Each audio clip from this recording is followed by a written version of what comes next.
உங்க பையனை கொண்டது நான் தான். என்ன என்ன பண்ணுங்க, தயவு செஞ்சு வரதா விட்டுருங்க சார்.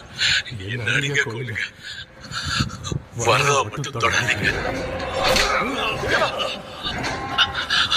சார். விஷ்ணு என்ன கொள்ளுங்க, வரதா மட்டும் தொடாதீங்க ப்ளீஸ்.